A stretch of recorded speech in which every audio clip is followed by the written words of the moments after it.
வானொலியில் நீங்கள் கேட்டு மகிழ்ந்த தென்கட்சி கோ சுவாமிநாதன் ஐயா அவர்களின் இன்றொரு தகவல் தொகுப்பினை கேட்டு மகிழுங்கள். கங்கை கரை தோட்டம் பக்கத்தில் ஒரு ஆசிரமம், அங்கே ஒரு பெரியவர் தங்கியிருக்கிறார். அவர் தான் ராமகிருஷ்ண பரமஹம்சர். அந்த ஆசிரமம் இருந்த இடம் கரக்பூர். வங்காளத்தில் பொதுவாக எல்லோரும் மீன் சாப்பிட்றது உண்டு. கங்கையில் குளிச்சுட்டு கையில் ஒரு மீனோடு வர்றது வழக்கம். இவர் இருக்கிற இடத்துக்கு கங்கையில் படகு வழியாக வரணும். அப்படி தான் எல்லோரும் வருவாங்க. வர்றவங்கள ஒன்று கூட்டி ஆன்மீக விஷயங்களை பற்றி பேசிக்கிட்டு இருப்பார். ஒவ்வொரு நாள் ஒவ்வொருத்தர் நகரத்துக்கு போகணும். வரும்பொழுது மீன் கொண்டுக்கிட்டு வரணும். அதுக்கு ஒரு அட்டவணையே உண்டு ஆசிரமத்தில். அது பிரகாரம் ஒரு நாள் சுவாமி யோகானந்தர் படகில் போனார். படகை செலுத்தினவங்க ராமகிருஷ்ணரையும் சுவாமி யோகானந்தரையும் மற்றவங்களையும் பித்தர்கள் அப்படின்னு சொல்லி ஏளனமாக பேசினாங்க. அவங்க என்ன பைத்தியம் பிடிச்சவங்க அப்படிங்கிறது மாதிரி. சுவாமி யோகானந்தருக்கு ரொம்ப மென்மையான இதயம். இவங்க இப்படி கண்ணாபின்னான்னு பேசுகிறத பார்த்தா மீனை வாங்கிட்டு திரும்புகிறப்போ என்ன நடக்குமோ அப்படிங்கிற பயம் வேறு வந்துட்டுது அவருக்கு. அவ்வளவு மென்மையானவர். இதை தெரிஞ்சுக்கிட்ட ராமகிருஷ்ணர் யோகானந்தா இங்கே வா அப்படின்னு கூப்பிட்டார். இவர் கண்ணீரை தொடச்சிக்கிட்டே கிட்ட போனார். சொன்னார், ஐயா, படகு ஓட்டுறவங்க உங்களை பற்றி மோசமாக பேசுகிறாங்க. என்ன திட்டினா பரவாயில்ல, ஆனால் உங்களை அவங்க திட்டுறாங்க. அதை என்னால் தாங்கிக்க முடியல அப்படின்னார். இதை கேட்டதும் ராமகிருஷ்ணருக்கு கோபம் வந்துட்டு தான். என்னது, உன்னுடைய குருவை பற்றி அவங்க மோசமாக பேசும்பொழுது நீ சும்மா இருந்தியா? வெளியில் போ அப்படின்னு விட்டார். குரு நிந்தனை செய்கிறப்போ அதை கேட்டுக்கிட்டு சும்மா இருக்கலாமா? குரு நிந்தனையை கேட்டால் பாவம் இல்லையா? என்னை தூற்றும் போது அவங்க பாவம் செய்கிறாங்க. அதை கேட்டுக்கிட்டு நீ சும்மா இருந்தால் நீயும் பாவம் செய்கிற அப்படின்னாராம். அடுத்த நாள் சுவாமி நிரஞ்சனானந்தர் போக வேண்டிய நாள். இவர் படகுல போகும்பொழுதும் அதே மாதிரி நடந்து தான். அவங்க மோசமாக பேச ஆரம்பித்தாங்க, திட்ட ஆரம்பித்தாங்க. அப்படி கேலி பண்ண ஒருத்தனை இவர் என்ன பண்ணார், பலார்னு கன்னத்தில் அரைஞ்சிட்டார். இன்னொருத்தனை கங்கையில் தூக்கி எறியறதுக்கும் தயாராகிட்டார். அதுக்கப்புறம் அவங்க யாரும் வாயை திறக்கலை. மீன் வாங்கிட்டு வர்றப்பவும் படகுல ஒரே அமைதி. அவ்வளவு பயம் அவங்களுக்கு. ராமகிருஷ்ணர் கூப்பிட்டு விசாரித்தார் என்ன நடந்ததுன்னு. இவர் சொன்னார், அவர் யோகானந்தா போகும்பொழுது என்ன நடந்ததோ அப்படியே தான் இப்போவும் நடந்தது. குரு நிந்தனை செய்கிறத கேட்டுக்கிட்டு நான் சும்மா இருப்பேனா? ஒருத்தனை அப்படியே அரைஞ்சுட்டேன், இன்னொருத்தனை ஆற்றுல தூக்கி போட்டுருவேன்னு பயமுறுத்தினேன், அவ்வளவுதான் அப்படின்னாராம். இப்போவும் ராமகிருஷ்ணருக்கு கோபம் வந்துட்டு தான். என்ன இது, அணியறது காஷாயம், இருக்கிறது ஆசிரமம், உனக்கு இவ்வளவு கோபம் வந்ததுன்னா அப்புறம் என்னத்துக்கு ஆசிரமத்தில் இருக்கணும்? பிரம்மச்சாரி எப்பவும் அமைதியாக இருக்கணும் அப்படின்னு அறிவுரை சொன்னாராம் ராமகிருஷ்ணர். அப்போ இவர் கேட்டாராம், ஏங்க அவருக்கு ஒரு விதமான அறிவுரை சொன்னீங்க, எனக்கு வேறு விதமாக அறிவுரை சொல்கிறீங்க, இதில் எது உண்மை அப்படின்னு கேட்டிருக்கார். இதுக்கு ராமகிருஷ்ணர் சொன்ன பதில் என்னென்னா, அட அசடே, சக்கரத்தில் காற்று அதிகமாக இருந்தால் குறைக்கணும், குறைச்சலாக இருந்தால் கூட்டணும். அவன் சாது, அவனுக்கு அதிக உணர்ச்சி தேவை, உனக்கு படபடப்பு அதிகம், உனக்கு பொறுமை தேவை அப்படின்னாராம். இதில் உள்ள கருத்து என்னென்னா, கல்விங்கிறது எப்படின்னா அதை சூழ்நிலைக்கு தகுந்த மாதிரி கற்பிக்கணும். எல்லாருக்கும் ஒரே மாதிரி கற்பிக்கக்கூடாது. கேட்குறவர் தகுதி, புரிஞ்சுக்கிற திறமை, இதை பொறுத்து கல்வி அமையணும். ஆரம்ப காலத்தில் ஒரு குரு,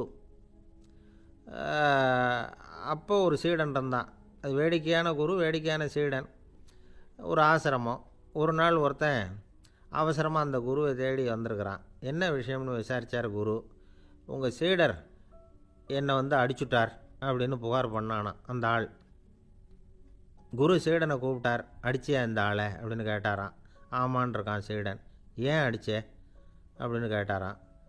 இந்த ஆள் உங்களை பற்றி மட்டமாக பேசிவிட்டான், என்னால் அதை தாங்கிக்க முடியல, அதனால தான் அடிச்சுட்டேன்ருக்கான். அப்படி என்ன பேசினான் அப்படின்னு கேட்டாரான். உன்னுடைய குருநாதர் இப்போல்லாம் அர்த்தமில்லாமல் பேச ஆரம்பிச்சிட்டார் அப்படின்னு சொல்லிவிட்டான், அதனால தான் அடிச்சுட்டேன் அப்படின்னானா. அதுக்காக அடித்தே அப்படின்னாரான். நான் அதுக்காக அடிக்கலை குருவே, இப்போல்லாம் நீங்கள் அர்த்தமில்லாமல் பேசுகிறதாக அவன் சொல்கிறான் அப்படின்னா இதுவரைக்கும் நீங்கள் அர்த்தத்தோடு பேசினதாகத்தானே அர்த்தம், அது தப்பு தானே, அதனால தான் அடித்தேன் அப்படின்னானா. ஒரு பெரியவர் உட்கார்ந்துருக்கிறார். அவரை சுற்றி அவருடைய தோழர்கள் உட்காந்துருக்கிறாங்க. ஏதோ ஒரு முக்கியமான செய்தியை அவர் அவங்களுக்கு சொல்லிகிட்டு இருக்கிறார். அவங்களும் ஆர்வமாக கேட்டுக்கிட்டு இருக்கிறாங்க. இந்த சமயத்தில் யாரோ ஒரு ஆள் வேகமாக அங்கே வர்றார். வர்ற வேகத்திலேயே எனக்கு ஏதாவது உதவி செய்யுங்க அப்படின்னு கேட்டுக்கிட்டே வர்றார். கேட்குறது உதவி, ஆனால் குரல் வந்து மிரட்டுறது மாதிரி இருக்குது, அதட்டி கேட்குறது மாதிரி இருக்குது. இதை கேட்டதும் அந்த பெரியவர் ஆத்திரப்படலை, ஆனால் அவரை சுற்றி இருந்தவங்க ஆத்திரப்பட்டாங்க. இதை பெரியவர் கவனித்தார். கொஞ்சம் அமைதியாக இருங்கன்னார். வந்தவரை கூப்பிட்டார். அவருக்கு சில பொருள்களை கொடுத்தார். என்னங்க இப்போ உங்களுக்கு மகிழ்ச்சி தானே அப்படின்னார். ஆ அப்படின்னு அலட்சியமாக அவர் சொல்கிறார். நான் உங்களை நல்ல முறையில் நடத்தினேன்னா அப்படின்னு கேட்குறாரு அவர் மறுபடியும். அதெல்லாம் ஒன்றும் இல்லை அப்படின்னு சொல்லி அவர் சொல்லிகிட்டு இருக்கிறாரு. குரலில் வந்து கடுமை குறையில. சுற்றி இருந்தவங்களால் இதை பொறுத்துக்க முடியல. கோபத்தோடு அவரை நோக்கி நெருங்க ஆரம்பித்தாங்க. பெரியவர் அவங்களையெல்லாம் தடுத்து நிறுத்தினார். வந்தவரை வாங்க என்னோட அப்படின்னு சொல்லி அழைச்சிட்டு போனார். வீட்டுக்கு போனார். அங்கே போனதும் இன்னும் சில பொருள்களை எடுத்து அவர்கிட்ட கொடுத்தார். இப்போ திருப்தி தானே, நான் உங்ககிட்ட நல்ல முறையில் நடந்துக்கிட்டேனா அப்படின்னார். அவர் முகம் இப்போ தான் கொஞ்சம் மலர்ந்தது. ரொம்ப நன்றி, இறைவன் வந்து உங்கள் குடும்பத்துக்கு எல்லா நன்மைகளையும் செய்வான் அப்படின்னு சொன்னார். இதே வார்த்தைகளை என்னுடைய தோழர்கள்கிட்டே வந்து சொல்லிட்டீங்கன்னா அவங்க கோபம் தணிஞ்சிரும், வர முடியுமான்னார். கண்டிப்பாக வர்றேன் அப்படின்னாரு. மறுநாள் காலையில் அந்த இடத்துக்கு வந்தார். அதே மாதிரி சொல்லிவிட்டு அவர் போயிட்டார். தோழர்கள்லாம் ரொம்ப வியப்போடு பெரியவரை பார்த்தாங்க. அந்த பெரியவர் தான் நபிகள் நாயகம். அவர் சொன்னார், ஒருத்தன் ரொம்ப ஆசையாக ஒரு ஒட்டகத்தை வளர்த்துக்கிட்டு வந்தான். ஒரு நாள் அந்த ஒட்டகம் வந்து கயத்தை அறுத்துக்கிட்டு ஓடி போயிட்டுது. அக்கம் பக்கத்தில் இருக்கிறவங்கெல்லாம் அந்த ஒட்டகத்தை பிடிக்கிறதுக்கு முயற்சி பண்ணாங்க. அதை துரத்திக்கிட்டு ஓடினாங்க. ஒட்டகம் வந்து தாறுமாறாக ஓட ஆரம்பிச்சிது. இந்த சமயத்தில் ஒட்டகத்தை வளர்த்தவன் அங்கே ஓடி வந்தான். நீங்கள் அதை ஒன்றும் செய்ய வேணாம், விட்டுருங்க, அதோட சுபாவம் எனக்கு நல்லா தெரியும், அதை சுலபமாக என்னோடய வழிக்கு கொண்டுட்டு வந்துட முடியும், நான் பார்த்துக்கிறேன், விட்டுருங்கோ அப்படின்னா. எல்லோரும் விலகி போயிட்டாங்க. இவன் என்ன செஞ்சான் தெரியுமா? கொஞ்சம் புல்லை கையில் எடுத்துக்கிட்டு அந்த ஒட்டகத்தை நெருங்கினான். அவ்வளவுதான். அது ஓடி வந்து இவன் காலடியில் உட்காந்துக்கிட்டது. செல்லமாக அதை அப்படியே தடவி கொடுத்தான். முதுகில் ஏறி உட்காந்துக்கிட்டான். அது பாட்டுக்கு சாதுவாக நடந்து போகுது. இந்த கதையை நபிகள் நாயகம் தம்முடைய தோழர்களுக்கு சொல்கிறார்.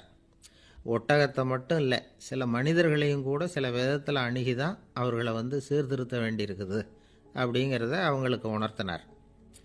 இது ஒரு அழகான உளவியல் அணுகுமுறை. சில குடும்ப தலைவர்கள் கூட இந்த ஒட்டகம் மாதிரி நடந்துக்கிறது உண்டு, அப்புறம் அடங்கி போகிறதும் உண்டு. ஒரு குடும்ப தலைவர் காலையில் எழுந்திரிச்சதுலேருந்து சத்தம் போட்டு கத்திக்கிட்டு இருப்பார். பக்கத்தில் இருந்தவங்கெல்லாம் ஓடி போய் சமாதானம் பண்ணி பார்த்தாங்க. அவர் ஓயறது மாதிரி தெரியல. கடைசியில் அவர் மனைவி வந்தாங்க. நீங்கள் எல்லாம் விலகி போயிடுங்க, அவர் சுபாவம் எனக்கு தெரியும், நான் பார்த்துக்கிறேன் அப்படின்னாங்க. சரின்னு எல்லோரும் போயிட்டாங்க. சாயந்தரமாக வந்து பார்க்குறாங்க, அவர் சத்தம் இல்லாமல் ஒரு மூலையில் உட்காந்துருக்கிறார். ரொம்ப சாதுவா. ஆச்சரியமாக இருந்தது. என்னம்மா பண்ணீங்கன்னு கேட்டாங்க. அது ஒன்றும் இல்லைங்க, ஒரு வேளை சாப்பாட்டை நிறுத்தினேன், பட்னி போட்டேன், அவ்வளவுதான் அப்படின்னாங்க அந்த அம்மா. எனக்கு அதிர்ஷ்டமே இல்லை சார் அப்படின்னார் ஒருத்தர். ஏன் அப்படி சொல்கிறீங்கன்னு கேட்டோம். வியாபாரம் பண்ணலாம்னு ஒரு கடை வச்சேன், வேண்டியப்பட்டவங்க கூட என் கடையில் வந்து எதுவும் வாங்க மாட்டேங்கிறான், எல்லாரும் அடுத்த கடைக்கு தான் போகிறான் அப்படின்னு சொல்லி ரொம்ப அழுத்துக்கிட்டார். இதுக்கு போய் அதிர்ஷ்டம் இல்லைன்னு சொல்லாதீங்க, வாடிக்கையாளர்களை வந்து கவர்றது எப்படிங்கிறது உங்களுக்கு தெரியல, அதுதான் குறை அப்படின்னும். சார், உங்களுக்கு தெரிஞ்ச அந்த ரகசியத்தை எனக்கும் கொஞ்சம் சொல்லி கொடுங்களேன் அப்படின்னார். சரி, உங்கள் காதை இப்படி கொடுங்க அப்படின்னு சொல்லி அது சம்பந்தமாக பெரிய வல்லுநர்கள் சொல்லியிருக்கிற கருத்துக்களை அவர்கிட்ட சொல்ல ஆரம்பித்தோம். அதாவது இந்த வாடிக்கையாளர்களை கவர்றதுக்கு வல்லுநர்கள் பல ஆலோசனைகளை ஏற்கனவே சொல்லி வச்சுருக்கிறாங்க. அது சம்பந்தமாக அனுபவப்பட்டவங்க, அதை தெரிஞ்சு வச்சுக்கணும். அதாவது கடை வச்சுருக்கிறவங்க எல்லாரும் இதை கொஞ்சம் காதில் வாங்கி வச்சுக்கணும். எதை இப்போ சொல்ல போகிறத. எப்பவும் பணத்தை சம்பாதிக்கிறதுலையே குறியாக இருக்கக்கூடாதான். அதை விட முக்கியமாக நீங்கள் சம்பாதிக்க வேண்டியது வாடிக்கையாளர்களுடைய மன நிறைவு. வர்றவங்க திருப்தியோடு போகணும், அது முக்கியம், அதில் கவனமாக இருக்கணும். கடைக்கு வர்ற ஒருத்தர் ஏதாவது ஒரு குறை சொல்கிறாருன்னு வச்சுங்க, அதை வந்து அலட்சியப்படுத்தக்கூடாது. ரொம்ப அக்கறையோடு அதை காது கொடுத்து கேட்கணும். அப்படியா சார், அதை நான் அவசியம் கவனிக்கிறேன் அப்படின்னு சொல்லணும். ஒருத்தர் வரார், சார் நேற்றுக்கு உங்கள் கடையில் இதை நான் வாங்கிட்டு போனேன், வீட்டில் இது வேணான்னு சொல்லிவிட்டாங்க, அது திருப்பி கொடுக்கறதுக்காக தான் வந்திருக்கிறேன் அப்படின்னு சொல்லி திருப்பி கொடுக்குறார். உடனே நீங்கள் வந்து முகம் சுளிக்கக்கூடாது, எரிச்சல் படக்கூடாது. வழக்கம் போல் நிதானமாக முகம் அலர்ச்சியோடு அதை திருப்பி வாங்கிக்கணும்.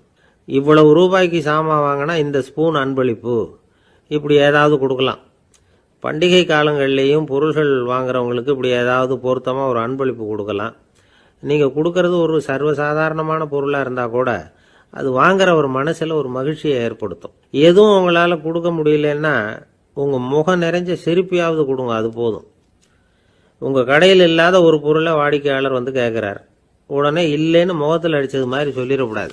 கொஞ்சம் உட்காருங்க சார் அப்படின்னு சொல்லி உங்கள் பணியாளர் யாரையாவது அனுப்பி வெளியிலேருந்து வாங்கிட்டு வர சொல்லி அவர்கிட்ட கொடுக்கலாம். சில பேர் உங்கள் கடைக்கு வரும்பொழுது அவங்க வீட்டு குழந்தைகளையும் கூப்பிட்டுக்கிட்டு வர்றாங்கன்னு வைங்க. நீங்கள் என்ன செய்யணும்னா அந்த குழந்தைகளை முதல்ல கவனிக்கணும்.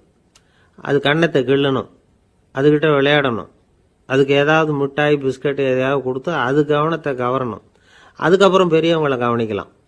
உங்கள் கடையில் வேலை செய்கிற பணியாளர்கள் சுத்தமாக இருக்கணும், சிரிச்ச முகம், சுறுசுறுப்பு, இது ரெண்டும் அவங்களுக்கு தேவை. அழுது வடிஞ்சிக்கிட்டு இருக்கக்கூடாது. அப்புறம் இன்னொரு விஷயம், அதிகமாக பொருள் வாங்குற ஒருத்தர்கிட்ட அதிக மரியாதையாகவும் குறைச்சலாக பொருள் வாங்குறவர்கிட்ட வேறு விதமாகவும் நடந்துக்கக்கூடாது. எல்லாருக்கிட்டையும் சமமாக நடந்துக்கணும். 5 ரூபாய்க்கு வாங்கினாலும் சரி, 500 ரூபாய்க்கு வாங்கினாலும் சரி, அவங்கக்கிட்ட நீங்கள் காட்டுற மரியாதையில் வித்தியாசம் இருக்கக்கூடாது. எல்லாத்துக்கும் மேலே அவங்க கடையில் ஒரு பொருள் வாங்கினா அது உண்மையானதாக இருக்கும், தரமுள்ளதாக இருக்கும் அப்படிங்கிற நினைப்பு ஜனங்களுக்கு வரணும். அதனால் தரமான பொருளையே நீங்கள் உங்கள் கடையில் வச்சுருக்கணும். இது வரைக்கும் நான் சொன்னதையெல்லாம் கவனத்தில் வச்சுக்கிட்டு நீங்கள் கடையை ஆரம்பிச்சிங்கன்னா வியாபாரம் பிச்சுக்கிட்டு போகும். அப்படி போகலன்னா அதுக்கப்புறம் கேளுங்க. ஏன்னா இந்த யோசனைகள்லாம் அனுபவப்பட்டவங்க சொல்லியிருக்கிற யோசனைகள். இந்த யோசனைகளில் நீங்கள் எச்சரிக்கையாக இருக்க வேண்டிய ஒரு விஷயம் உண்டு. அது என்னங்கிறதையும் தெரிஞ்சு வச்சுக்கிறது நல்லது. என்னுடைய நண்பர் ஒருத்தர் வந்தார். சார், உங்கள் யோசனையை கேட்டதுனால நான் ஒரு அறை வாங்கினது தான் மிச்சம்னார். என்ன ஆச்சுன்னு கேட்டேன். எங்கள் கடைக்கு ஒரு பெரிய அம்மா குழந்தைய தூக்கிட்டு வந்தாங்க சார். உங்கள் யோசனைப்படி அந்த குழந்தையோட கன்னத்தை கிள்ளணும்னு முயற்சி பண்ணினேன். திடீர்னு அந்த நேரம் பார்த்து அந்த குழந்தை தலையை குனிஞ்சிக்கிட்டுது. என் கை குழந்தையோட கன்னத்துக்கு பதிலாக அதை தூக்கிட்டு வந்தவங்க கன்னத்தை கிள்ளிவிட்டுது. அதுதான் அப்படி ஆயிட்டுது அப்படின்னார் கன்னத்தை தடவிக்கிட்டே. நாட்டில் நல்லவங்க ஒருத்தர் 2 பேர் இருக்கிறதுனால தாங்க மழையே பெய்யுது அப்படின்னு சொல்கிறது உண்டு. நல்லார் ஒருவர் உளரேல் அவர் பொருட்டு எல்லாருக்கும் பெய்யும் மழை. சில சமயம் ரொம்ப பேர் திடீர்னு நல்லவங்களா ஆகிடுவாங்க போல இருக்கு. அதனால தான் விடாமல் பேய் மழையாக கொட்டி தீர்த்துடுது. எல்லாரும் நல்லவங்களாகிட்டா உலகமே தாங்காது போல இருக்கே. அப்பப்போ ஒருத்தர் 2 பேர் நல்லவங்களாகணும். அப்போ தான் சீராக மழை பெய்யும். மாதத்துக்கு 3 பேர் நல்லவங்களானா மாதம் மும்மாரி பொழியும். இதெல்லாம் வேடிக்கை பேச்சு. இப்போ இதெல்லாம் ஒரு பக்கம் இருக்கட்டும். இப்போ விஷயத்துக்கு வருவோம். ஒரு கும்பலில் நல்லவன் யார் அப்படிங்கிறத எப்படி கண்டுபிடிக்கிறது? இதுக்கு ஒரு வேடிக்கை கதை உண்டு. என்னுடைய நண்பர் ஒருத்தருக்கு அவங்க பாட்டியம்மா சொன்ன கதையாக இது. அது என்ன கதைன்னா, ஒரு ஊரில் ஒரு சமயம் பலமான மழை பெய்ய ஆரம்பிச்சுட்டு தான். இடி மின்னல் ரொம்ப கடுமையாக இருந்திருக்குது. ஆரம்பித்த மழை வர வர கடுமையாக ஆகிட்டு இருக்குதே தவிர நிற்கிற பாடாக தெரியல. ஊர் ஜனங்கள்லாம் பார்த்தாங்க. இதுக்கு மேலேயும் வீட்டு உள்ள இருந்தால் ஆபத்துங்கிறத புரிஞ்சுக்கிட்டாங்க. ஏன்னா வீடெல்லாம் இடிஞ்சி விழுந்துருமோங்கிற பயம். உடனே எல்லாரும் புறப்பட்டு ஊருக்கு பொதுவாக இருந்த ஒரு மண்டபத்தில் போய் தங்கிக்கிட்டாங்க. மின்னல் கடுமையாக இருந்தது. இடி எந்த நேரத்துலையும் விழலாம்ங்கிற நிலைமை. எப்போ விழலாம்னு பார்த்துக்கிட்டு இருக்குது. அந்த மண்டபத்தில் இருந்த ஜனங்கள் மனசுக்குள்ள ஒரு பயம். நம்ம கூட்டத்தில் யாராவது ஒரு கெட்டவன் பாவம் பண்ணவன் இருந்தால் கூட இடி இந்த மண்டபத்தில் விழுந்துரும், அது எல்லாருக்கும் ஆபத்து அப்படின்னு நினச்சாங்க. சரி, இதுக்கு என்ன பண்ணலாம் அப்படின்னு யோசனை பண்ணாங்க. அந்த கூட்டத்தில் ஒரு பெரியவர் இருந்தார். அவர் ஒரு யோசனை சொன்னார். இதோ பாருங்க, அதுக்கு ஒரு வழி இருக்குது. அதோ எதிர்த்தாப்புல கொஞ்சம் தூரத்தில் ஒரு உயரமாக மரம் ஒன்று இருக்குது பாருங்க. பொதுவாக இடி சுலபமாக விழறது அது மாதிரி உயரமான மரத்தில் தான். நம்ம கூட்டத்தில் இருக்கிறவங்க எல்லாரும் ஒவ்வொருத்தராக போய் அந்த மரத்தை தொட்டு விட்டு திரும்பி வந்துடணும். நம்மள பாவம் பண்ணவன் யாரோ அவன் அந்த மரத்தை தொடுற சமயத்தில் இடி விழுந்துடும். அவன் மட்டும் போயிடுவான். மண்டபத்தில் இருக்கிற நாமெல்லாம் பொழைச்சிக்கலாம் அப்படின்னு ஐடியா கொடுத்தார் அந்த பெரியவர். இது நல்ல யோசனையாக பட்டது. எல்லாரும் ஒத்துக்கிட்டாங்க. ஒவ்வொருத்தராக போய் அந்த மரத்தை தொட்டு விட்டு திரும்பி வந்தாங்க. இடி எதுவும் விழலை. இன்னமும் பாவம் பண்ண ஆசாமி அதை போய் தொடலை போல இருக்கு அப்படின்னு நினச்சிக்கிட்டாங்க. ஒவ்வொருத்தராக போகிறாங்க. எல்லாரும் போய் தொட்டு விட்டு வந்தாச்சு. இன்னும் ஒரே ஒரு ஆசாமி தான் பாக்கி. கடைசியாக இருந்த அந்த ஆள் பயந்துட்டான். இது வரைக்கும் இடி விழலைன்னா இப்போ என்ன அர்த்தம்? இப்போ நாம தான் பாக்கி, நாம தான் தப்பு பண்ண ஆள் போல இருக்கு அப்படின்னு நினச்சிட்டான். அதனால் துணிச்சலாக போய் தொடுறதுக்கு பயந்தான். தயங்கிக்கிட்டே இருந்தான். இருந்தாலும் மற்றவங்கள்லாம் சும்மா இருப்பாங்களா? கட்டாயப்படுத்தி கழுத்தை பிடிச்சி தள்ளாத குறையா அவனை தள்ளி விட்டாங்க. போய் தொட்டுட்டு வாடான்னு. அவன் நடுங்கிக்கிட்டே போய் அந்த மரத்தை தொட்டான். அதே வினாடி ஒரு பயங்கரமான மின்னல் இடி விழுந்துட்டுது. எங்கே விழுந்தது தெரியுமா? அந்த ஆள் மேலே இல்லை, மண்டபத்தில் விழுந்தது. மண்டபத்தில் இருந்தவங்க பூரா காலி. அந்த ஒரு ஆள் மட்டும் பொழைச்சிக்கிட்டான். இந்த ஒரு ஆளை காப்பாற்றுறதுக்காக தான் இடி வந்து மண்டபத்தில் விழாமல் இருந்திருக்குது. இதுதான் கதை. அதனால் நல்லவங்க எப்படியும் தப்பிச்சுக்குவாங்க அப்படிங்கிறது ஒரு நீதி. ஒருத்தன் அப்படி தான் தெருவில் நடந்து போய்கிட்டு இருந்தான், ரொம்ப நல்லவன். எதிரில் ஒருத்தன் சைக்கிளில் வந்துக்கிட்டு இருந்தான். அதில் மோதி இவன் கீழே விழுந்துட்டான். சைக்கிள்காரன் உடனே இறங்கி இவனை தூக்கி விட்டான். இவன் எழுந்திரிச்சு அவனை முறைச்சி பார்த்தான். அப்படி பார்க்காதீங்க சார், நீங்கள் ரொம்ப புண்ணியம் பண்ணியிருக்கீங்க, அதுதான் இப்போ வந்து சைக்கிளில் மோதிக்கிட்டீங்க அப்படின்றான்.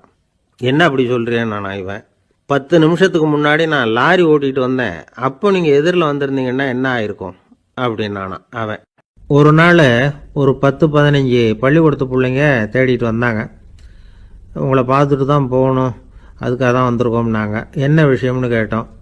நாங்கள்லாம் கூடி ஒரு முடிவு பண்ணியிருக்கிறோம், அதை உங்ககிட்ட சொல்லணும் அப்படின்னாங்க. அதுவும் ஒரு வாண்டு பையன் அதை சொன்னான். என்ன முடிவு அது அப்படின்னு கேட்டோம் ரொம்ப ஆர்வமாக.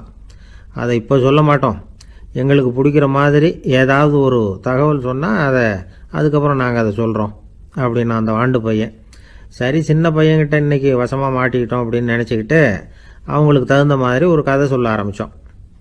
அது என்ன கதைன்னா, ஒரு பெரிய காடு, அதில் பலவிதமான மிருகங்கள். அந்த காட்டுக்கு ஒரு சிங்கம் தான் ராஜா. எப்பவும் காட்டுக்கு அது தானே ராஜா. ஒரு பெரிய யானைக்கு இது பொறுக்கலை. என்ன இது, எப்போ பார்த்தாலும் இங்கே சிங்கத்துக்கே ராஜா பதவி கிடைக்கிது, நான்லாம் எவ்வளவு பலசாலியாக இருக்கிறேன், அப்படி இருந்தும் எனக்கு அந்த பதவி கிடைக்கலையே அப்படின்னு தனக்குள்ளே பொறுமிக்கிட்டே இருந்தது. ராஜா பதவியை நினச்சி ரொம்ப ஏக்கம், அதுக்கு பதவி மோகம். இந்த சமயம் பார்த்து ஒரு குள்ள நரி கூட்டம் அதை தேடிட்டு வந்தது. ஐயா பெரியவங்களே, நீங்கள் இந்த காட்டுக்கு ராஜாவாக இருக்க ஆசைப்படுறீங்க, அதில் ஒன்றும் தப்பு இல்லை. ஆனால் அதுக்கு முன்னாடி நீங்கள் எங்கள் கூட்டத்துக்கு கொஞ்ச நாள் தலைவராக இருங்க, அதாவது ராஜாவாக இருங்களேன், உங்களுக்கும் ஒரு ட்ரைனிங் கிடைச்சது மாதிரி இருக்கும் அப்படின்னு சொல்லியிருக்குது இந்த கூட்டம், குள்ள நரி கூட்டம். இதை கேட்ட உடனே யானைக்கு ரொம்ப சந்தோஷம் தாங்கலை. அதுதான் எப்போன்னு பதவிக்காக காத்துக்கிட்டு இருக்குதே. இருந்தாலும் கொஞ்சம் பிகுவோட, சரி நீங்கள்லாம் இவ்வளோ தூரம் என்னை தேடிட்டு வந்து கேட்கறதுனால மறுக்க முடியல அப்படின்னு ரொம்ப ஏதோ அவளுக்கு சிரமப்பட்டு ஒத்துக்கிறது மாதிரி ஒத்துக்கிட்டது. ஏதோ உங்கள் ஆசைக்கு கட்டுப்படுறேன், கொஞ்ச நாள் உங்கள் கூட்டத்துக்கு ராஜாவாக இருக்கிறதுக்கு சம்மதிக்கிறேன் அப்படின்னுது. உடனே அந்த யானை வந்து ராஜ நடை போட ஆரம்பிச்சிட்டுது. யானை வந்து சாதாரணமாக நடந்தாவே எப்படி இருக்குங்கிறது நமக்கு தெரியும், அதுவே ராஜ நடை நடந்தால் எப்படி இருக்கும் கற்பனை பண்ணி பாருங்கள். யானை முன்னாடி கம்பீரமாக போய்கிட்டு இருக்குது, தலைவர் இல்லையா, அதனால் குள்ள நரிகள்லாம் ரொம்ப அடக்கமாக அது பின்னாடி அணிவகுத்து போயிட்டு இருக்குது. ராஜா வாழ்க, மன்னர் வாழ்க அப்படின்னு கோஷம் வேற. யானைக்கு தலைகால புரியல, அவ்வளவு சந்தோஷம். அந்த யானைக்கு செருக்கு ஆணவம் எல்லாம் ஏற்பட்டு போச்சு. அதுக்கப்புறம் அது தரையை பார்க்குமா, நிமிர்ந்து நடக்க ஆரம்பிச்சுட்டுது. தரையை பார்க்குறதே இல்லை. அப்படி போயிட்டுருக்கிறப்போ ஒரு சதுப்பு நிலத்தில் திடீர்னு காலை வச்சுட்டுது. அவ்வளோதான், கால் உள்ளே போட்டுது. இன்னொரு காலை எடுத்து வச்சுது, அதுவும் உள்ளே போட்டுது. அந்த 2 காலையும் எடுக்கிறதுக்காக அடுத்த 2 காலையும் அழுத்துச்சு, அதுவும் உள்ளே போக ஆரம்பிச்சுட்டுது. இப்போ 4 காலம் வசமாக சேத்துல அழுந்தி போச்சு, எடுக்க முடியல. குள்ள நரிகள்லாம் அதை சுற்றி வந்தது. சிலது சுற்றி நின்று டான்ஸ் ஆட ஆரம்பிச்சுட்டுது யானையை பார்த்துட்டு. இதை யானை பார்த்தது. என்ன இது தலைவர், நான் தவிச்சிக்கிட்டு இருக்கிறேன், தொண்டர்கள்லாம் சுற்றி நின்று வேடிக்கை பார்த்துக்கிட்டு இருக்கிறீங்க, டான்ஸ் ஆடுறீங்க அப்படின்னு கேட்டுதான். தொண்டர்களே, தலைவர் நான் தவிச்சிக்கிட்டு இருக்கிறது உங்களுக்கு தெரியலையா? இப்போ உடனே உங்கள் தலைவரை காப்பாற்ற வேண்டியது உங்கள் கடமை இல்லையா அப்படின்னு கத்துச்சான் அந்த யானை. குள்ள நரிகளில் ஒன்று முன்னாடி வந்து நின்று அந்த யானையை பார்த்து தான், தலைவரே எங்களுக்கு ரொம்ப நாளாக ஒரு ஆசை, அந்த ஆசையை நிறைவேற்றிக்கிறதுக்காக தான் உங்களை எங்கள் தலைவராக ஏற்றுக்கிறோம்னு சொன்னோம் அப்படின்னு தான். என்ன ஆசைன்னு கேட்டிருக்கு யானை. யானை கறி சாப்பிட்டு பார்க்கணுங்கிறது எங்களுக்கு ரொம்ப நாளாக ஆசை, அது இன்றைக்கி தான் நிறைவேற போகுது அப்படின்னு தான் அந்த நரி. இதை கேட்ட உடனே அந்த யானை அப்படியே மூர்ச்சி ஆகிட்டு தான். நரிகள்லாம் அது மேலே ஏறி குதற ஆரம்பிச்சுட்டு தான். பதவி மேலே இருந்த பேராசை அந்த பலசாலியான யானையையே மாட்டி விட்டுட்டுது பார்த்தீங்களா அப்படின்னு சொல்லி முடித்தோம் இந்த கதையை அந்த சின்ன பிள்ளைங்கக்கிட்ட. சரிங்க, இப்போ நாங்கள் உங்களை தேடி வந்த விஷயம் என்னங்கிறத சொல்லவா அப்படின்னா ஒரு வாண்டு பையன். சீக்கிரம் சொல்லு தம்பி, சஸ்பென்ஸ் தாங்கலை அப்படின்னோம். அவன் மெதுவாக எங்களை பார்த்து சொல்கிறான், எங்களுக்கு கொஞ்ச நாள் நீங்கள் தலைவராக இருந்தால் தேவலை அப்படின்னா. என் கூட வேலை பார்க்குறப்போ ஒரு அம்மா இருந்தாங்க. அவங்க எப்போதும் அவங்க வீட்டுக்காரர் படத்தையே வச்சுருப்பாங்க கையில். பத்திரமா வச்சுப்போம். அவ்வளவு மரியாதை மதிப்புன்னு சொல்லி நாங்கள்லாம் அவங்கள பெருசாக நினைப்போம். இது எதுக்குமா உங்கள் வீட்டுக்காரர் படத்தை பத்திரமா இல்லை கையிலேயே வச்சுருக்கீங்களே, ஆஃபீஸுக்கெல்லாம் எடுத்துகிட்டு வந்து வச்சு அடிக்கடி எடுத்து பார்த்துக்குவாங்க. அவ்வளவு பிரியமாக உங்கள் வீட்டுக்காரர் இல்லை. ஆமாம், எனக்கு வந்து ஏதாவது பிரச்சனை வந்துவிடுதுன்னா உடனே எங்கள் வீட்டுக்காரர் படத்தை எடுத்து பார்ப்பேன். ஆமாம், பரவாயில்லையே இப்படி ஒரு இதாக. ஆமாம், இதை பார்த்துட்டு நினச்சிக்குவேன், இதை விட பிரச்சனை வேறு என்ன இருந்துட போகுது உலகத்தில் அப்படின்னு நினச்சிக்குவேன். உடனே எனக்கு எல்லாம் போயிடும். அப்படின்ட்டு தான் அப்படி ஒரு அம்மா இருந்தாங்க, இப்போவும் இருக்காங்க, வேலை பார்த்துக்கிட்டு இருக்காங்க. அப்படிலாம் நீங்கள் இருக்கிற தாய்மார்கள் பெண்கள் யாராவது அப்படி கூட பண்ணலாம். எப்போதுமே உங்கள் வீட்டுக்காரர் படத்தை கையில் வச்சுக்கோங்க. அது ஒரு யோசனை, குடும்பம் குதூகலமாக இருக்கிறதுக்கு அது ஒரு யோசனை. அதே மாதிரி இவங்களும் அவங்க படத்தை வச்சுக்கலாம், வச்சுக்கிட்டு பிரச்சனை வரும்பொழுது பார்த்துக்கணும். இதை விட நமக்கு என்ன வந்துட போகுது பெருசா அப்படி தான் இருக்கணும். குடும்பம் வந்து நல்லபடியாக இருக்கணும்னா அதுக்கு இப்போ சொல்லுவாங்க, கடவுளே வந்து ஒரு வீட்டு கணவன் வீட்டு தலைவர் கனவுல வந்தாராம். கடவுள் வந்து இது மாதிரி உன்னை விட்டுட்டு உங்கள் குடும்பத்தை உன்னையெல்லாம் விட்டுட்டு போக போகிறேன்னா, அதனால் ஏதாவது வரம் வேணும்னா கேட்டு போய் வாங்கிக்கோ அப்படின்னு கடவுள் சொன்னாராம் இந்த குடும்ப தலைவர்கிட்ட. அவருக்கு என்ன கேட்குறதுன்னு புரியல. கடவுள் வந்து விட்டுட்டு போகிறேங்கிறார், ஏதாவது வரம் கேட்டுக்கோ அப்படின்னு. நம்ம என்ன பண்ணுறது, என்ன கேட்குறதுன்னு ஒன்றும் புரியல, குழம்பிக்கிட்டு இருந்தான் அந்த ஆள் கனவுல. இப்போ கடவுள் சொன்னாராம், சரி நீ ரொம்ப குழப்பமாக இருக்க, நாளைக்கு மறுபடியும் உன் கனவுல வரேன், அதுக்குள்ளே நீ முடிவு பண்ணி வை, உனக்கு என்ன வரம் வேணுமோ கேட்டு வாங்கிக்கோ, உனக்கு வரம் கொடுத்துட்டு நான் போயிடுறேன், உன்னை விட்டுட்டு போகிறதா நான் முடிவு பண்ணிட்டேன் அப்படின்ட்டுருக்காரு கடவுள். சரி ஒரு நாள் அவகாசம் கொடுங்க, நாளைக்கு நான் அதுக்குள்ளே முடிவு பண்ணி வைக்கிறேன்ட்டு அவர் வந்தார். மறுநாள் முழிச்சுக்கிட்டு மனைவி மகன் மக்கள் எல்லாரையும் கூப்பிட்டார், குடும்பத்தில் எல்லாரையும். இப்படி வாங்க, இது மாதிரி நேற்று கனவுல வந்தார் கடவுள், நம்மளை விட்டுட்டு போக போகிறாராம், என்ன வரம் வேணும்னு கேட்டு வாங்கிங்கோ அப்படின்னு இப்போ சொல்லிட்டார். என்ன கேட்குறதுன்னா அப்படின்னு அந்த கணவன் கேட்குறான். இந்த மனைவி சொல்கிறாங்க, என் உடம்பு பூரா நகையாக இருக்கணும் அப்படின்னு கேளு அப்படின்ட்டுருக்கு. அதுக்குள்ளே அந்த ஒரு பொண்ணு ஓடி வந்து, அப்படிலாம் கேட்காதப்பா கடவுள்கிட்ட, இப்போ இருக்கிற சொத்து எவ்வளோ இருக்கோ அதுபோல் இன்னொரு பங்கு வேணும்னு கேளு அப்படின்னு. அந்த பையன் வந்து அவன் வேறு சொன்னான், அவன் அது நமக்கு வந்து இது போல் ஒரு 10 பங்காவது வேணும், 2 பங்களா கார் வேணும் அப்படின்னு அவன் ஒரு லிஸ்ட்டை கொடுத்தான். இவர் என்ன கேட்குறதுன்னு முடிவு பண்ணுறதுக்குள்ள அங்கே வேலை செய்கிற அம்மா, ஒரு வயசான அம்மா வந்திருக்கு, வேலை செய்கிற அம்மா. அது வந்து சொல்லிச்சான் இவர்கிட்ட, தப்பாரு கடவுள்கிட்ட அப்படிலாம் கேட்காதப்பா, நாளைக்கு வரும்பொழுது என்ன வர வேணும்னா எங்கள் குடும்பத்தில் எல்லாரும் அன்பாக இருக்கணும் பாசமாக இருக்கணும்னு கேட்டு வாங்கிக்கோ வரத்தை, அன்பு பாசம் குடும்பத்தில் எப்போதும் நிலவணும்னு கேட்டு வாங்கிக்கோ, வேற எல்லாம் நம்ம பார்த்துக்கலான்னு இந்த பெரியம்மா சொல்லிச்சான். மறுநாள் அதே மாதிரி படுத்து தூங்கினார். கடவுள் கனவுல வந்தார். வந்து கேட்கும்பொழுது இவர் சொன்னாராம், ஐயா எனக்கு வந்து எங்கள் குடும்பத்தில் நாங்கள் கணவன் மனைவி புள்ள குட்டி எல்லாம் பாசமாக இருக்கணும் அன்பாக இருக்கணும், இதுதான் எங்களுக்கு வர வேணும் அப்படின்னு கேட்டாராம். இவர் கேட்டதும் கடவுள் வந்து தலையை சொரிய ஆரம்பிச்சிட்டாராம். ஏன் என்ன யோசிக்கிறீங்கன்னு கேட்டிருக்காரு. நீங்கள் அன்பாக பிரியமாக இருந்தீங்கன்னா அப்புறம் ஏன் நான் உங்களை விட்டுட்டு போக போகிறேன், நான் ஏற்கனவே இல்லைங்கிறதுனால தான் உங்களை விட்டு போகலாம்னு முடிவு பண்ணியிருந்தேன். இப்போ நீங்கள் ஏற்கனவே பாசமாக இருந்தீங்கன்னா நான் இனிமேல் போக மாட்டேன், அதனால் ஏன் முடிவும் மாற்றிக்க வேண்டியதுதான், உங்கள் கூட தான் இருக்க போகிறேன்னாராம். இப்படி ஒரு கதை சொல்லுவாங்க. அதனால் ஒரு குடும்பத்தில் அந்தந்த உறவு முறைகள் சரியாக இருக்கிற வரைக்கும் எல்லாம் நல்லாயிருக்கும். அங்கே தான் இறைவன் வாழும் இல்லம்ங்கிறாங்களே, அதுதான் அது. அதில் அந்த குடும்ப தலைவருங்கிறவர் கணவன் அப்படிங்கிறதுனால அவருக்கு தான் பொறுப்பு. அவருக்கு நிறைய சகிப்புத்தன்மை வேணும், கோபம் வரக்கூடாது, யார் என்ன சொன்னாலும் போகணும். சில கணவன்மார்கள் வந்து எது சொன்னாலும் மனைவி வந்து தட்டுறதில்லை, அங்கே போனால் போவாங்க, எதுக்கு போக சொல்கிறேன்னு கேட்குறதில்ல, போகிறது, இங்கே வான்னா வர்றது. திருவள்ளூர் மனைவி இருந்தாருன்னு சொல்கிறாங்கல்ல, அது மாதிரி. அது எப்படின்னா ஒருத்தர் சொன்னார், அது அப்படி இல்லை, அதுக்கு ஒரு கதை சொன்னார்.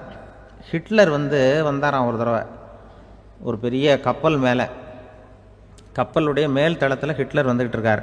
ஒரு இங்கிலீஷ் கேப்டன் எதிரில் நிற்கிறான். அவனுக்கு பெரிய ஆச்சரியம், இந்த ஆள் எப்படி இப்படி ஒரு தனி மனிதனாக இருந்துக்கிட்டு உலகத்தையே இப்படி இந்த பாடுபடுத்துகிறார் அப்படின்னு சொல்லி, உன்னுடைய வெற்றிக்கு என்ன காரணம்னு கேட்டாராம் அந்த இங்கிலீஷ் கேப்டன்.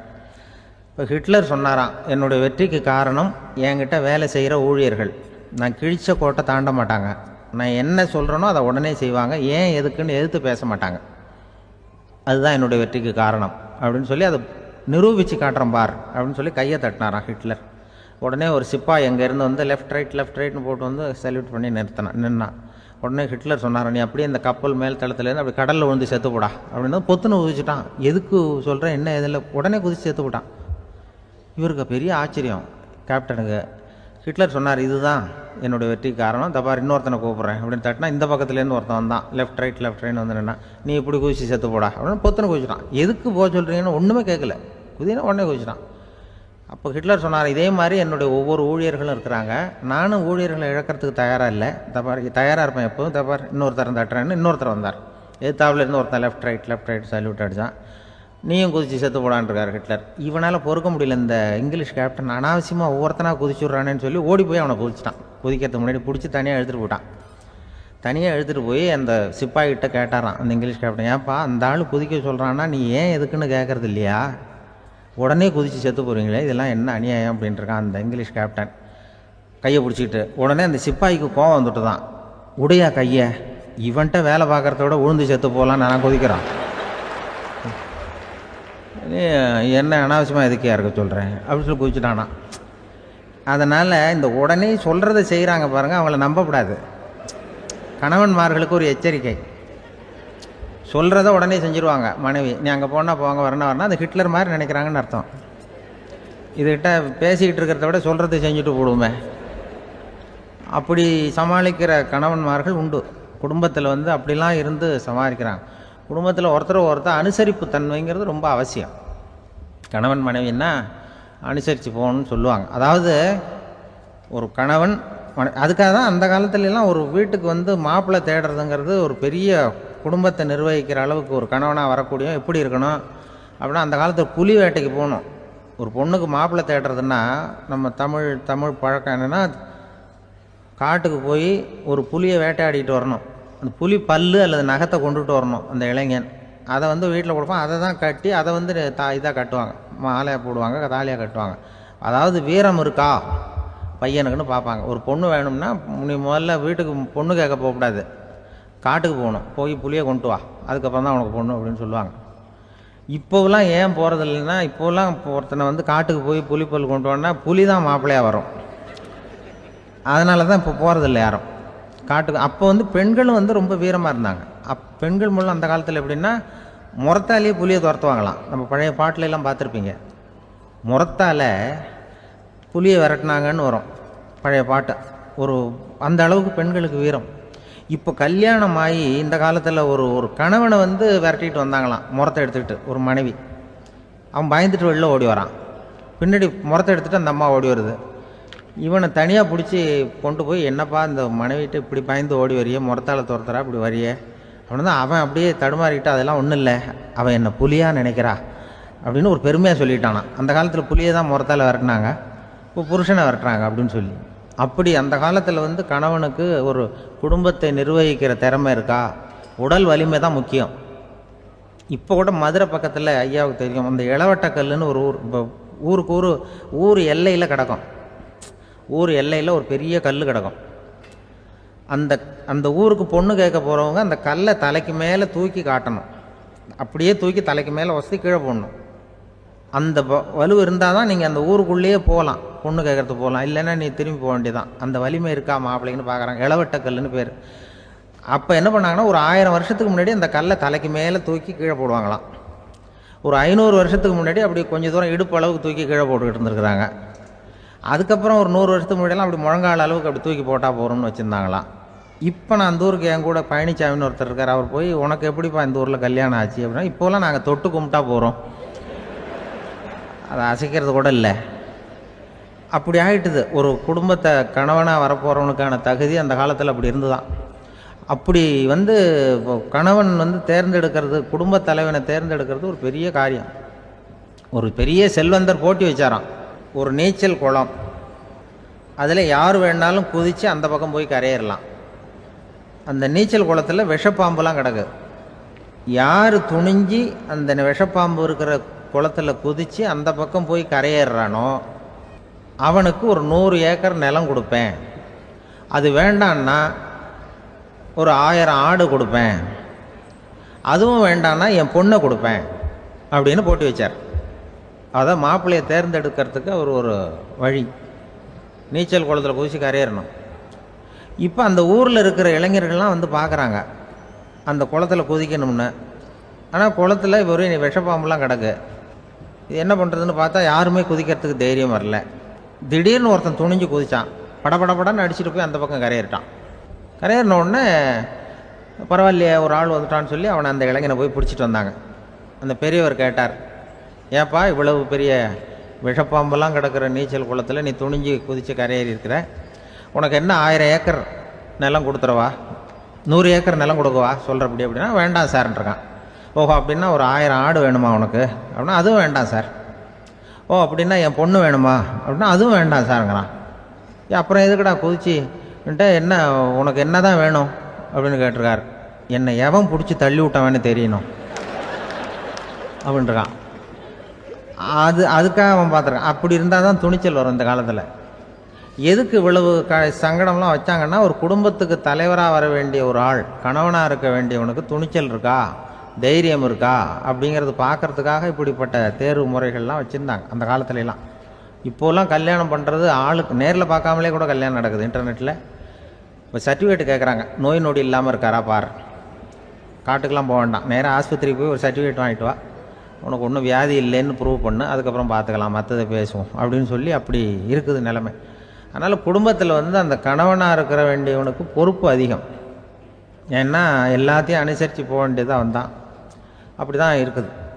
அந்த கணவன் மனைவிக்குள்ளே விட்டு கொடுக்கறது அதெல்லாம் பற்றி நிறைய எல்லாரும் ஏற்கனவே நம்ம புலவர்கள்லாம் பாடியிருக்காங்க, எல்லோரும் சொல்லுவாங்க. ஒரு கணவன், ஒரு குழந்தை பிறந்து தான் ஒரு வீட்டில், அந்த குழந்தைக்கு என்ன பேர் வைக்கிறதுங்கிறது ஒரு தகராறு.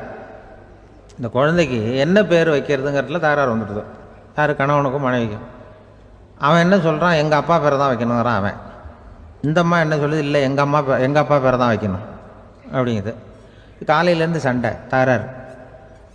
எதிர்த்த வீட்டுக்காரன் பார்த்தான், இது என்ன காலையிலேருந்து எதிர்த்த வீட்டில் தகராறு நடக்குது, என்னென்னு போய் கேட்டிருக்கான். என்னம்மா உங்களுக்கு உள்ள தகராறு, காலையிலேருந்து பார்த்தேன் அப்படின்னா, ஒன்றும் இல்லைம்மா, எங்கள் குழந்தைக்கு பேர் வைக்கிறதுல எங்களுக்கு உள்ளே ஒத்து போக முடியல, நான் வந்து எங்கள் அப்பா பேரை வைக்கணுங்கிறேன், அந்த அம்மா அவங்க அப்பா பேரை வைக்கணுங்குது, அதுதான் எங்களால் குடும்பத்தில் ஒரு நிம்மதி இல்லாமல் இருக்கிறோம், தகராறு பண்ணிகிட்ருக்கோம் அப்படின்னு நானா. அப்போ எதிர்த்த வீட்டுக்காரன் சொல்லியிருக்கான், எதிர்த்த வீட்டுக்காரன்னு நான் எதுக்கு இருக்கிறேன், நான் பஞ்சாயத்து பண்ணி வைக்கிறேன், உங்களுக்குள்ளே என்ன இது பேர் தானே வைக்கணும், ஏன்ப்பா உங்கள் அப்பா பேர் என்ன அப்படின்னு அவனை கேட்டிருக்கான். எங்கள் அப்பா பேர் சீனிவாசன் அப்படின்ட்டுருக்கான். இந்த அம்மாவை உங்கள் அப்பா பேர் என்னம்மா, கிருஷ்ணன் அப்படின்னு சொல்லி இவன் யோசித்து பார்த்தான். குழந்தைக்கு சீனிவாச கோபாலகிருஷ்ணன்னு பேர் வைங்க போங்க அப்படின்ட்டு போயிட்டான். ஏற்ற விட்டு தீர்த்து வச்சுட்டு போயிட்டான். போனதுக்கப்புறம் இவங்க 2 பேரும் பேசிக்கிட்டாங்க. சரி, இந்த சீனிவாசன் சரி, கிருஷ்ணன் சரி, நடுவில் கோபாலம் யார் அப்படின்னு சொல்லி அவனை போய் இழுத்துட்டு வந்தான். எழுத்து வீட்டில் போய் அது யார்ரா, அது இங்கே வா, அது யார்ரா கோபால அப்படின்னா, அது எங்கள் அப்பா பேர், நீ அதை மட்டும் எதுக்கு விட்டு வைக்கிற, அதையும் சேர்த்து வச்சுட்டு போடான்னு. அதாவது குடும்பத்தில் வந்து ஒரு கணவனும் மனைவியும் ஒரு சின்ன விஷயத்தில் கூட ஒத்து போகலைன்னா இப்படி தான் ஏற்று வீட்டுக்காரன் பஞ்சாயத்துக்கு வருவான், கோபாலன்னு வந்து குறுக்க வருவான் ஒருத்தன். அப்படி அந்த அனுசரிப்புங்கிறது குடும்பத்தில் ரொம்ப அவசியம். கணவனும் மனைவி அது ஒன்றுக்கு மேலே இந்த கல்யாணம் பண்ணிக்கிறாங்கள், அது ரொம்ப அவஸ்தை. ஒருவனுக்கு ஒருத்திங்கிறது நம்ம இதெல்லாம் சொல்கிறது. ஒன்றுக்கு மேற்பட்ட திருமணங்கள் வந்து சங்கடத்தில் தான் கொண்டு வந்து விடும். நிறைய சொல்லுவாங்க. உலகத்திலேயே ஒரு பெரிய இது என்ன தெரியுங்களா, இயற்கை வந்து நிர்ணயம் பண்ணுது. இப்போ வந்து நம்ம சில பேருக்கு எனக்கு பொம்பளை பிள்ளை வேண்டாம், ஆம்பளை பிள்ளை வேண்டான்னு சொல்லி இந்த ஸ்கேன் பண்ணி என்னென்னவோ பண்ணிகிட்டு இருக்கிறாங்கல்ல. ஆனால் இயற்கை வந்து அந்த 50-50 ரேஷியோவை அது வந்து மெயின்டைன் பண்ணிகிட்ருக்கு.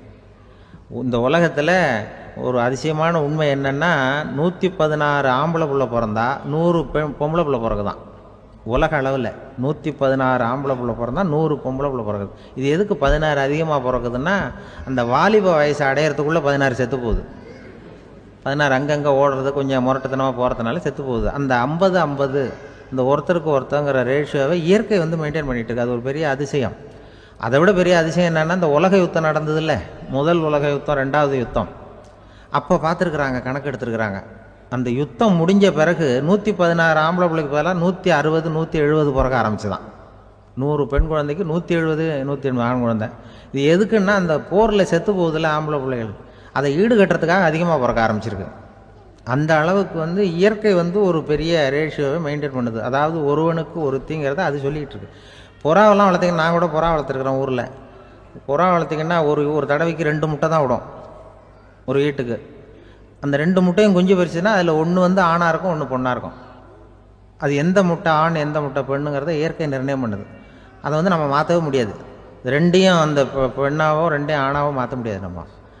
அதனால் அந்த இயற்கையை புரிஞ்சுக்கிட்டு நாம் நடந்துக்கணும். அதனால தான் ஒரு கணவன் ஒரு மனைவி, அதான் ஒருத்தருக்கு ஒருத்தங்கிறது. ஒன்றுக்கு மேலேனா சங்கடம் தான். ஒரு பஸ்ஸில் வந்து ரெண்டு பெண்கள் வந்துக்கிட்டு இருந்தாங்களாம். பஸ்ஸு பிரயாணம். 2 பெண்கள் வந்து பக்கத்து பக்கத்தில் உட்காந்துருக்காங்க. அந்த கண்டக்டரை கூப்பிட்ருக்காங்க, இங்கே வாயா அப்படின்னு அந்த ஒரு அம்மா கூப்பிட்ருக்கு. என்னம்மா அப்படின்ட்டுருக்கார் வந்து, இந்த ஜன்னலை திறந்து விட்டு போ அப்படின்னு. சரின்னு அதுக்கு பக்கத்தில் இருந்த ஜன்னலை திறந்து விட்டு அவர் போயிட்டார். பக்கத்தில் இருந்தம்மா உடனே இங்கே வாயா மறுபடியும் வாயான்னு கூப்பிட்ருக்கு. வந்து என்ன இந்த ஜன்னலை மூடி விட்டு போ அப்படின்ட்டுருக்கு. மூடி விட்டு போனார். மறுபடியும் அந்த முன்னாடி கூப்பிட்டது வாமா வாயா வாயான்னு மறுபடியும் கண்டக்டரை கூப்பிட்டு, என்ன இந்த பார் இந்த ஜன்னலை வந்து நீ மூடி வச்சின்னா நான் மூச்சு திணறி செத்து போடுவேன். அப்புறம் உடனே பக்கத்தில் இருந்தம்மா தபாரியா அந்த அம்மா பேச்சை கேட்டுட்டு நீ திறந்து வச்சின்னா நான் குளிர் தாங்காமல் செத்து போடுவேன் அப்படின்னு அவர் தலையை பிச்சுக்கிறார் கண்டக்டர். என்னடா பெரிய ரொம்ப போச்சேன்னு, கொஞ்சம் தூரம் பிரயாணம் இதில் கூட அட்ஜஸ்ட் பண்ணி போகக்கூடாதா அப்படின்னு. அப்போ அந்த பஸ்ஸில் பின்னாடி ஒருத்தன் கடைசி சீட்டில் வெயில் தாங்காமல் சட்டையெல்லாம் கட்டி போட்டுட்டு ஒரு கிராமத்து ஆள் பீடி குடிச்சிட்டு வரான். அவர் கூப்பிட்ருக்கான் அந்த ஆள், அந்த கண்டக்டர் இங்கே வாயா அங்கே என்ன தகராறு அப்படின்னு. அந்த எதிர்த்து வீட்டுக்காரன் வந்தானே முன்னாடி பஞ்சாயத்துக்கு, அது மாதிரி கண்டக்டர் இங்கே வாயா அவன் ஏன் நீ என்ன சொல்ல போகிற அப்படின்ட்டு வந்திருக்கான். நீ சட்டையெல்லாம் கட்டி போட்டு பீடி குடிக்கிறோம், பீடி புகையை ஊதிவிட்டு அங்கே என்ன தகராறு அப்படின்னு கேட்டிருக்கான். ஒன்றும் இல்லையா, அந்த அம்மா வந்து ஜன்னலை திறந்தா செத்து போவேங்கிறது, இந்த அம்மா ஜன்னலை மூடுனா செத்து போவேங்கிறது, நான் என்னையா பண்ணுறது ஒரு ஆள், இதுக்கு ஏன் கவலைப்படுறேன், நான் சொல்கிறத கேள், நான் தீர்த்து வைக்கிறேன் பிரச்சனையை அப்படின்னு சொல்லிவிட்டு பீடியை எடுத்துவிட்டு புகையை ஊதிவிட்டு சொன்னானா, கொஞ்ச நேரம் அந்த ஜன்னலை மூடி வை அந்த அம்மா செத்து போவோம், அப்புறம் திறந்து வை இந்த அம்மா செத்து போவோம், நாம் நிம்மதியாக போகலாம் அப்படின்னு சொல்லிட்டு பீடி குடிக்க ஆரம்பிச்சிட்டான். அவருக்கு கோவம் வந்துட்டுது கண்டக்டருக்கு. நீ உனக்கு என்னையா நீ பாட்டுக்கு சொல்லிட்டு போடுவ, அந்த 2 அம்மாவும் செத்து போச்சுன்னா அவங்க வீட்டுக்காரனுக்கெல்லாம் யார் பதில் சொல்கிறது அப்படின்னா, கவலையே படாத 2 பேருக்கும் நான் தான் வீட்டுக்காரன். அதனால தான் அந்த யோசனையை சொன்னேன் அவங்ககிட்ட. அப்புறம் இதுதான் இந்த ஒன்றுக்கு மேலே போச்சுன்னா அது இயற்கைக்கு விரோதம், இப்படிலாம் ஆகும். அதனால தான் அவன் அவ்வளவு ஒன்றுமே வேண்டான்ட்டு கடைசி பெஞ்சில் போய் சீட்டில் உட்காந்துக்கிட்டான். அப்படி அது இயற்கையை புரிஞ்சுக்கிட்டு வாழணுங்கிறது முக்கியம். குடும்பத்தில் வந்து கணவனுடைய பங்கு என்ன, மனைவியினுடைய பங்கு, குழந்தை குட்டிகள்லாம் சொல்லுவாங்க. அப்படி இருக்கணும். கணவன்கிறவனுக்கு நிறைய சகிப்புத்தன்மை தேவைப்படுது. வங்க நாவலாசிரியர் சரத் சந்திரர் ஒரு நண்பர் அவர்கிட்ட வந்தார். வழக்கமாக எல்லா எழுத்தாளர்கள்கிட்டையும் கேட்குற ஒரு கேள்வியை கேட்டார். நீங்கள் எழுத்துத்துறைக்கு வந்தது எப்படி, இதுதான் கேள்வி. அதை தெரிஞ்சு என்ன பிரயோஜனம்னார் சரத் சந்திரர். சும்மா சொல்லுங்களேன் தெரிஞ்சுக்கிறேன் அப்படின்னார் வந்தவர். சரி சொல்கிறேன்னு ஆரம்பித்தார். நான் வந்து ரங்கூனில் வேலை பார்த்துக்கிட்டு இருந்தேன். சம்பளம் பத்தல, வேலையும் பார்த்துக்கிட்டு ஒரு பலசரக்கு கடை வைக்கலாம்னு நினச்சேன். என்னால் மளிகை கடை வச்சு சரியாக நடத்த முடியுமாங்கிற சந்தேகம் என் மனைவிக்கு. அதை சோதனை பண்ணி பார்க்கணுங்கிறதுக்காக சில பொருள்களின் அளவு, அதோட விலை, இப்படி சிலதை சொல்லி எல்லாத்தையும் மனக்கணக்காக கூட்டி போட சொன்னாங்க. என்னால் சரியாக கூட்டி சொல்ல முடியல. உங்களால் மளிகை கடை நடத்த முடியாதுன்னு சொல்லிவிட்டாங்க. உடனே என்ன பண்ணுறது, வேறு வழி இல்லை, கதை எழுத ஆரம்பிச்சிட்டேன் அப்படின்னார். கேட்டவருக்கு சிரிப்பு வந்துட்டு தான். சரத் சந்திரர் ஒரு பக்கம் சீரியஸான நாவல்கள், சிறுகதைகள் எழுதியிருந்தாலும் அவருடைய இன்னொரு பக்கம் வேறு விதம். நண்பர்கள்கிட்ட பேசும்பொழுதும் சரி, அவர்களுக்கு கடிதங்கள் எழுதும்போதும் சரி, கேலியும் கிண்டலும் நகைச்சுவை உணர்வும் அதிகமாக இருக்கும். காந்திஜி ஒரு சமயம் கல்கத்தாவுக்கு வந்திருந்தார். தேசபக்தர்கள் பல பேர் அவர்கிட்ட பேசிக்கிட்டு இருந்தாங்க. அப்போது சரத் சந்திரரும் அங்கே இருந்தார். கிரண் சங்கர் ராய் அப்படிங்கிறவரும் அங்கே இருந்தார். அவர் சொன்னாராம், காந்திஜியோட பழகிய முதல் வங்காளி நான் தான். போயர் யுத்த காலத்தில் இவர் வந்து லண்டனுக்கு வந்திருந்தப்போ என்கிட்ட தான் வங்காள மொழி கற்றுக்கிட்டார் அப்படின்னாராம். உடனே சரத் சந்திரர் காந்திஜியை பார்த்து, இவர் உங்களுக்கு வங்காள மொழி கற்றுக் கொடுத்தது உண்மைதானா அப்படின்னாராம். ஆமான்னாராம் காந்தி. அதனால தான் உங்களால் வங்காள மொழி கற்றுக்க முடியல அப்படின்னாராம். எல்லாரும் சிரித்தாங்களாம். சரத் சந்திரர் சாம்தாபேர் அப்படிங்கிற கிராமத்தில் தங்கியிருந்தார் ஒரு இலக்கிய நிகழ்ச்சியில் கலந்துக்கிறதுக்காக. அதுக்காக வந்து ஒரு கல்கத்தாவுக்கு போக வேண்டிய சூழ்நிலை. அதுக்காக புறப்பட்டார். அந்த சமயத்தில் பின்னாடி இருந்து யாரோ அவரை கூப்பிட்டாங்க. இப்படி கூப்பிட்டவரை பார்த்து இன்னொருத்தர் யாரோ அதட்டி இருக்கிறாங்க. போகிறவரை ஏன் இப்படி கூப்பிடுறீங்க அப்படின்னு. ஏன் கூப்பிட்டா என்னன்னு கேட்டிருக்கார் சரத் சந்திரர். புறப்படுறவங்கள பின்னாடி இருந்து கூப்பிடுறது அபசகுனம், போகிற இடத்துல ஏதாவது ஆபத்து வரலாம் அப்படின்னு அதுக்கு விளக்கம் கொடுத்துருக்கிறார் அவர். உடனே சரத் சந்திரர் சொன்னாராம், இதோ இவங்க என்னை இலக்கிய கூட்டத்துக்கு அழைச்சிட்டு போகிறாங்களே, இதை விட வேறு என்ன ஆபத்து வந்துட போகுது அப்படின்னாராம். இப்படி சரத்சந்திரருக்கு இயல்பாகவே நகைச்சுவை உணர்வு உண்டு. அவருடைய நண்பர் ஒருத்தர் வீட்டுக்கு கூப்பிட்டுருந்தார். அங்கே ஒரு கச்சேரிக்கு ஏற்பாடு பண்ணியிருந்தாங்க. சரத்சந்திரருக்கு இயல்பாகவே கச்சேரியில் நீண்ட ஆலோசனையெல்லாம் கேட்குறதுக்கு பொறுமை இருக்காது. அதனால் மெதுவாக பாட போகிறவர் எப்படி அப்படின்னு கேட்டிருக்கார். அவருக்கு ரொம்ப நல்லா பாட தெரியும் அப்படின்னு சொல்லியிருக்கிறாங்க. அதுக்கு சரத்சந்திரர், பாட தெரியுங்கிறது சரி, பாட்டை நிறுத்த தெரியுமா அதை சொல்லுங்கள் முதல்ல அப்படின்னாராம். ஐயா, உங்கள் பேரை தொடர்ந்து தினம் கேட்டுக்கிட்டு இருக்கிறேன் அப்படின்னார் ஒருத்தர். தொடர்ந்து கேட்குறீங்களே, உங்களுக்கு காது வலிக்கலையா அப்படின்னு கேட்டோம். பேசுகிற உங்களுக்கே வாய் வலிக்கலை அப்படிங்கிறப்போ கேட்குற எங்களுக்கு எப்படி காது வலிக்கும் அப்படின்னார். நம்ம உடம்புல ஒரு அதிசயம் என்ன தெரியுமா? ரொம்ப நேரம் நாம் நடக்கிறோம்னு வச்சுக்கோங்க, கால் வலிக்கும். ரொம்ப நேரம் வேலை செஞ்சால் கை வலிக்கும், உடம்பு வலிக்கும். ரொம்ப நேரம் பார்த்துக்கிட்டே இருந்தால் கண்ணு வலிக்கும். ரொம்ப நேரம் பேசிக்கிட்டே இருந்தால் வாய் கூட வலிக்கும். ஆனால் ரொம்ப நேரம் கேட்டுக்கிட்டே இருக்கிறதுனால காது வலிக்கிறது இல்லை. அதனால் கேட்குறதுக்கு முக்கியத்துவம் கொடுத்தாங்க நம்ம பெரியவங்க. திருவள்ளுவர் தேவையில்லாமல் வார்த்தைகளை உபயோகப்படுத்த மாட்டார். ஒரு திருக்குறள்னு எடுத்துக்கிட்டாவே அதில் மொத்தம் 7 வார்த்தைகள், அவ்வளவுதான். அப்படி 7 வார்த்தைகள் மட்டுமே உள்ள ஒரு திருக்குறளில் வள்ளுவர் ஒரே வார்த்தையை 5 தடவை உபயோகப்படுத்தியிருக்கிறார், திரும்ப திரும்ப பயன்படுத்தியிருக்கிறார். அப்படின்னா அதை எந்த அளவுக்கு வலியுறுத்தி சொல்கிறார் அப்படிங்கிறத நாம் புரிஞ்சுக்கணும். அது என்ன குறள்? செல்வத்துள் செல்வம் செவிச்செல்வம், அச்செல்வம் செல்வத்துள் எல்லாம் தலை. செவிச்செல்வம்ங்கிறது அவ்வளவு முக்கியமானது. கற்றலின் கேட்டல் நன்று. அதிகம் கேட்கணுங்கிறதுக்காக தான் எவ்வளவு கேட்டாலும் காது வலிக்கிறதில்ல. குறைச்சலாக பேசணும், அதிகமாக கேட்கணும். இன்னொரு விஷயம் கவனிங்க. நம்ம உடம்பில் கண்ணுக்கு மூடி இருக்குது, எதையாவது நாம் பார்க்க விரும்பலைன்னா உடனே கண்ணை மூடிக்கலாம். நம்ம வாய்க்கு மூடி இருக்குது, பேச விருப்பம் இல்லையா, வாயை மூடிக்கலாம்.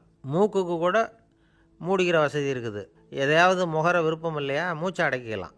ஆனால் பாருங்கள், காதுக்கு மூடி கிடையாது, அதை கையால் தான் மூட முடியும். யார் என்ன சொன்னாலும் அது நல்லதோ கெட்டதோ காதில் விழுந்துக்கிட்டு தான் இருக்கும். அறிவு தான் நல்ல விஷயங்களை எடுத்துக்கிட்டு கெட்ட விஷயங்களை விட்டுடணும். நல்ல கருத்துக்கள் நம்ம காதில் நிறைய விழுந்துக்கிட்டே இருக்கணும். அதை கேட்டு நாம் நல்லபடியாக வாழணுங்கிறது தான் படைப்பின் விருப்பம். ஆன்மீகவாதிகள் கூட ஒன்று சொல்லுவாங்க. அதாவது, ஆன்மீக பாதையில் நீங்கள் முன்னேறணும்னா முதல்ல சிரவணம் செய்யணும்பாங்க. அதாவது பெரியவங்க சொல்கிற நல்ல கருத்துக்களை கேட்கணும் அப்படின்னு அதுக்கு அர்த்தம்.